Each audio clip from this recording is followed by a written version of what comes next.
who have joined the Jaipuria Institute of Management.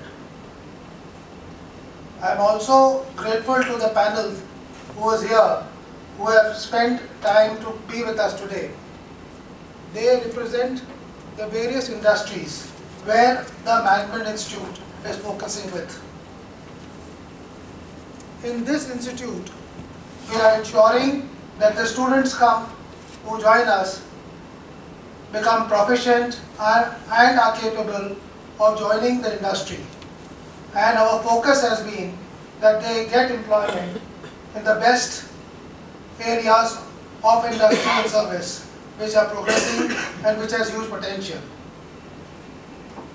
We have seen that the banking and insurance sector, the financial services, the retail, and all these segments are growing at a rapid pace. And hence, there was no other better opportunity to have the best from the industry today to lead us and to guide the students as to what they should be doing to ensure that after 2 years, when they complete their course, they become managers who are ready to accept new challenges. We had also asked Mr. Rajneesh Kumar from Walmart to join, but because of some personal reasons, he was not able to join, and he has sent his regret to me. Definitely he told me that whenever there is a next occasion or any program which the management will be holding at the institute, he will be more than happy to join and to address the students. Students, you will be glad to know that the strength of the institute is 180 students. And the director was mentioning to me that he had to stop admission last month because he already exceeded that number. My congratulations to the director,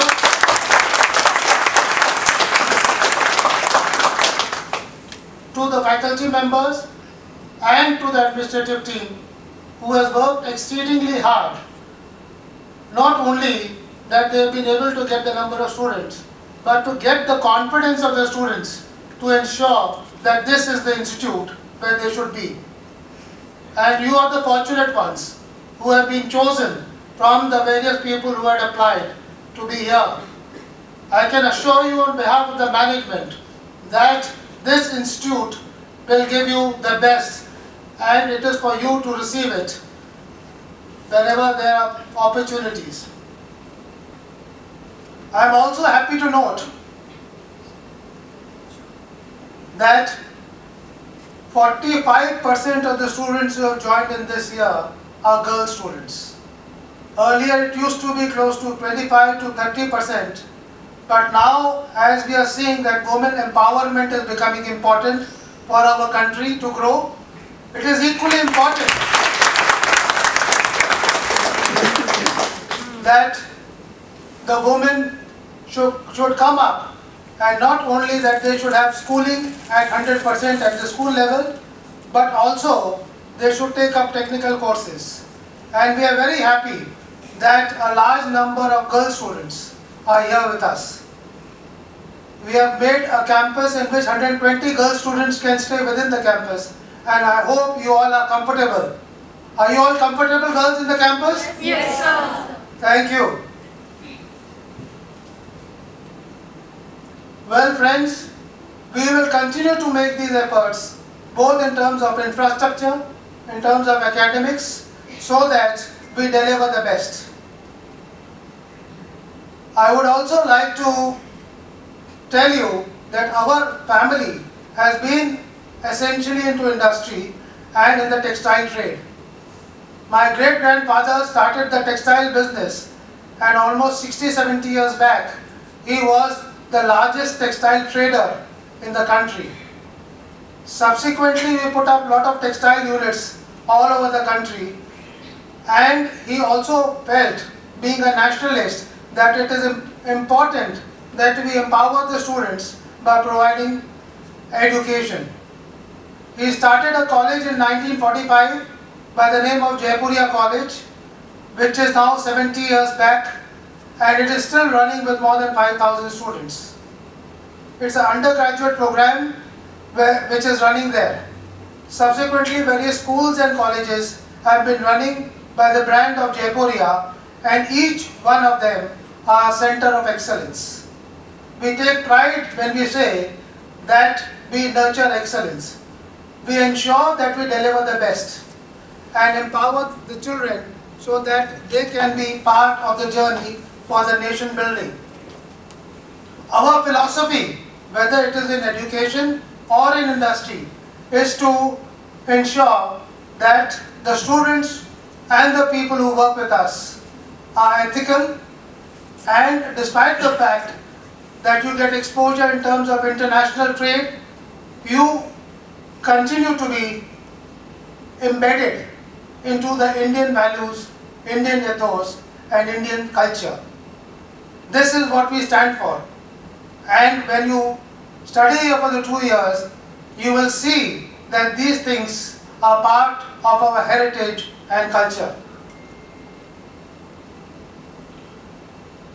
For a moment, I would like to dwell upon our country and the economy as it is going through in the last 1 year, when we have a new leader, the Prime Minister Narendra Modi, who is trying to change the face of our country. He has taken a lot of new initiatives, he has taken new programs, and he wants to build a modern India. We all realize in our country that manufacturing has been a weak link in our country. It constitutes of only 16% of the GDP, while the program of Make in India wants to ensure that the scale should go up from 16% to 25%. It is a daunting task, Herculean, and requires a lot of support from everybody who is associated in the industry. It will attract a lot of foreign direct investment and will create opportunities for employment throughout the value chain. No doubt it is a clarion call by the Prime Minister and the government, because they came into power on the plank of development, and this development can only be possible in case our infrastructure, in case our manufacturing succeeds, and the people who are there all over the world treat India as a manufacturing hub. For this, the government is ensuring that we become competitive.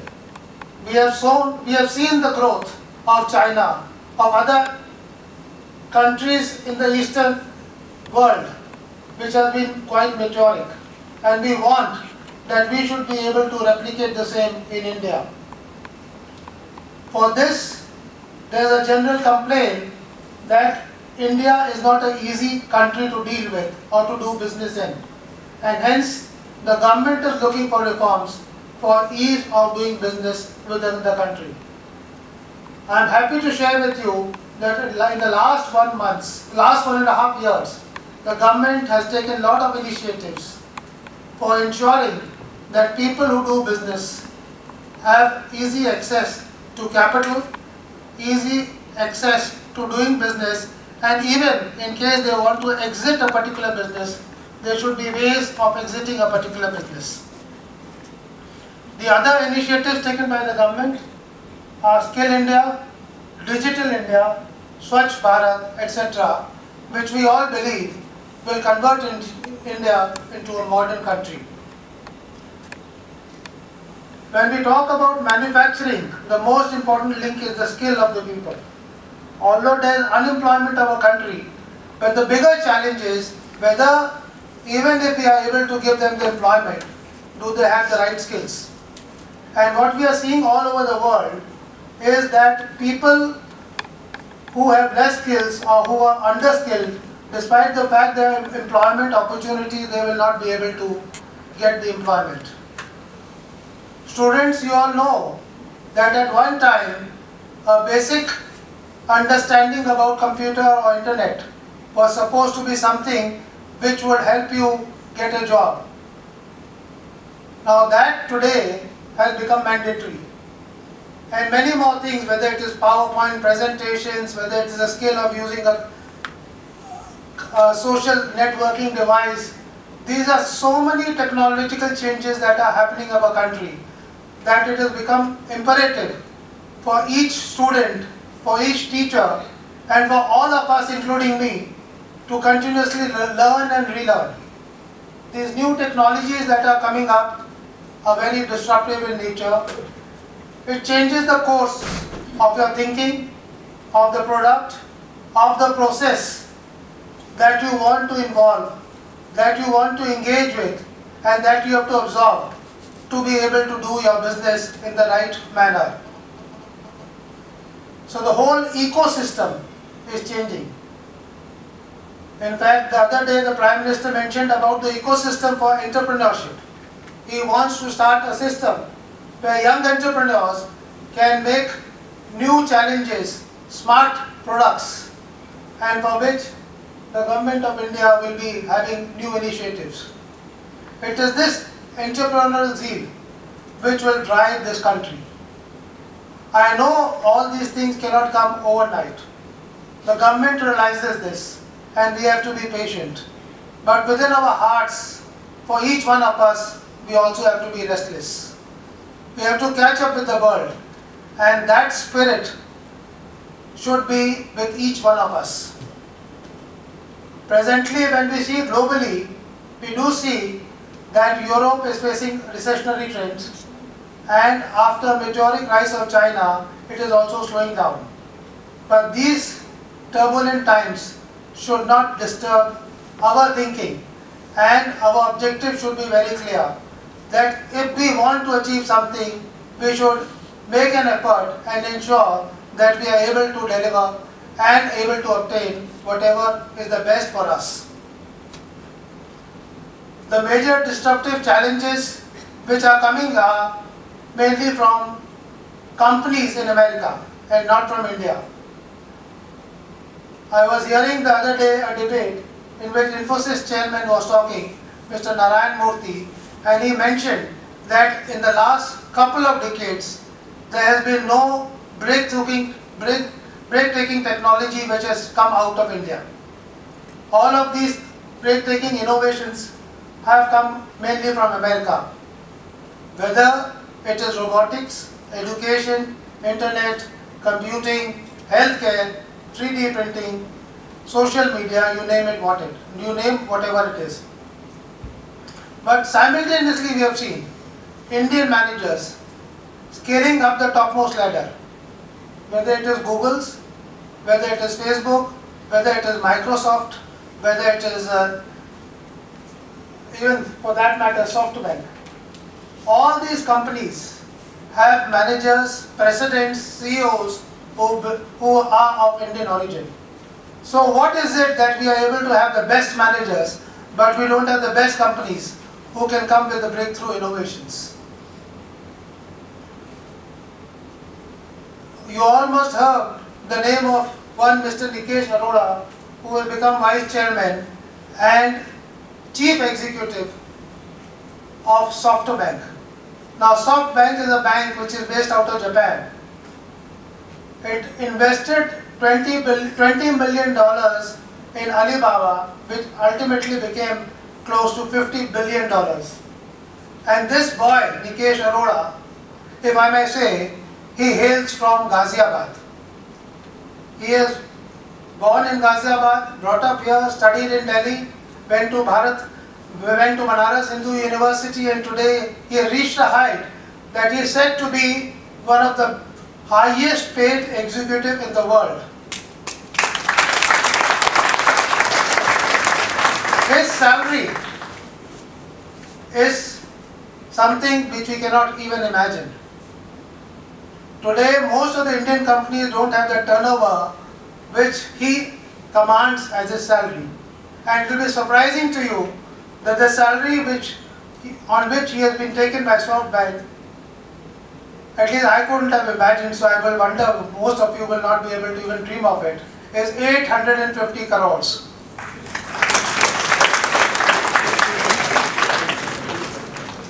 So this is the type of entrepreneurship, the vision, the ideas which Indian people, Indian executives, Indian promoters can build, and which will lead into totally new dimensions. It is the technology, it is the speed which is important. Also, you all would be noticing that today mobiles, 2/3 of the world population is connected with mobiles, which is close to, I would understand that the world population is close to 6 billion people, and 2/3 of this are connected with mobiles. So the amount of interconnectivity that goes into it and the amount of knowledge sharing that is coming because of the mobile and internet is unmanageable. A company like Facebook, in a very few years which has come up, today has 1.35 billion people who are connected to Facebook. The amount of social networking, the amount of information that you can transfer, that you can relate to, that you can identify yourself with is unimaginable. So the world is rapidly changing and you are part of this great journey. So you should be excited in these extraordinary times where a lot of new things are happening. I would also like to talk to you about these 4 companies who are reinventing the world, which is the Google, Facebook, Apple and Amazon. They are known in the world by the acronym of GAFA. G stands for Google, A for Apple, F for Facebook and A for Amazon. These 4 companies are rewriting the way how we deal with our business, how we study, how do we relate with people all around the world.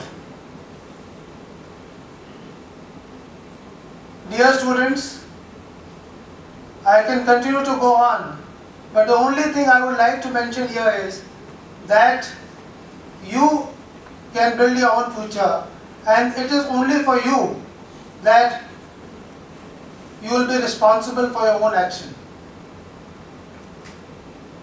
This 2 years program will actually be an enabler or a facilitator for you. After all, it is more of your commitment, your perseverance, your passion, your commitment, your dedication, which helps you to go the way or the vision that you have. How do you look at your vision? What do you want to dream? What do you want to achieve? Is something, a goal that you have to set. It is for you to decide what is your strength, what is your weakness, what are the opportunities that you have, and where do you want to go. And I feel that each one of you who is joining here must be coming to the institute with a vision, with a dream where you want to go. And I can tell you that this institute has the best faculty in and around this whole region. And this faculty will be committed to give you the best, to be able to support you in every manner. And despite this best faculty, you will be having peers, you will be having alumni, you will be having friends from whom you have to learn. But you have to also use the infrastructure, use every occasion to be a constant learner. There will be various programs, various initiatives taken by the institute, which you should attend, which will also help you not only in the process of learning, but also become leaders, entrepreneurs, and understanding how to conduct programs, how to manage things. All these things as a part of your management will be taught to you. I hope you have a great journey. 2 years that you spent, you should be happy, enjoy to the fullest, work as much as possible, but always believe in your inner consciousness. You will be having a lot of external people who will be talking to you, meeting you, but the inner self that you have, the inner dream that you have is most important and relevant. As our late President Dr. Abdul Kalam always used to say, that dream not only in your sleep, but your dream should be such that it should not let you sleep. Thank you very much, and I hope you have the most wonderful time and experience of your journey in this school, and start behaving as if you have become managers from today